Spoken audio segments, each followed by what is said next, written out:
बिस्मिल्लाहिर्रहमानिर्रहीम। मैं मीर अब्दुल गुलजार और आप देख रहे हैं DMM न्यूज़। नाजरीन, आज हमारे स्टूडियो में हमारे मेहमान शख्सियत मौजूद हैं। नज़ीर साहब कलंदराबाद से इनका तल्लक है और एक अरसे से ये हमारे फॉलोअर हैं, तो स्पेशली मुलाकात के लिए आए हैं। बहुत शुक्रिया नज़ीर भाई, आप कितने अरसे से मेरा न्यूज़ चैनल देख रहे हैं? काफ़ी देर हो गई जी, तकरीबन 10-12 साल हो गए। तो क्या कैसा महसूस करते हैं? बहुत अच्छा है जी, माशाल्लाह बहुत अच्छा प्रोग्राम है।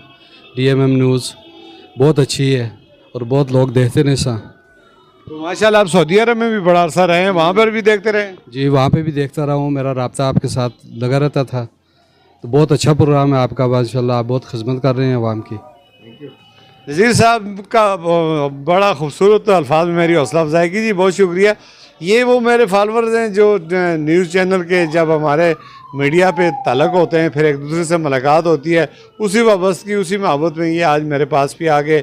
इनका बहुत शुक्रिया, इन्होंने मेरा स्टूडियो, मेरा ऑफिस देखा, मेरा काम देखा और उससे मुतासर होकर यहाँ पर आए। कि मेरे देखने वाले फॉलोअर्स को क्या पैगाम देना चाहेंगे? बहुत अच्छा प्रोग्राम है जी, इनको फॉलो करें और बहुत नाइस बंदे हैं। मेरा बहुत अरसे से इनके साथ ताल्लुक़ है, तकरीबन 12-15 साल से है। और मैं बाहर था तब भी मेरा इनके साथ रब्ता रहता था हर टाइम, और यहाँ पे आया हूँ फिर भी मेरा इनके साथ रब्ता है। आज मैं स्पेशल इनको मिलने के लिए आया हूँ। बहुत अच्छा काम कर रहे हैं ये। अच्छा नज़ीर साहब, आप काम क्या करते हैं? मैं टेलर का काम करता हूँ। माशाल्लाह, लेडीज़ जेंट्स दोनों? दोनों काम करता हूँ, दोनों लेडीज जेंट्स दोनों। ये टेलर्स का काम करते हैं जी, बाकी तो माशाल्लाह बड़े अच्छे आदमी हैं। इनका बहुत शुक्रिया, इनके खलूस अखलास का जो इन्होंने मेरे साथ किया। नाज़रीन, इसी के साथ मैं इजाज़त चाहूँगा। अल्लाह हाफ़िज़।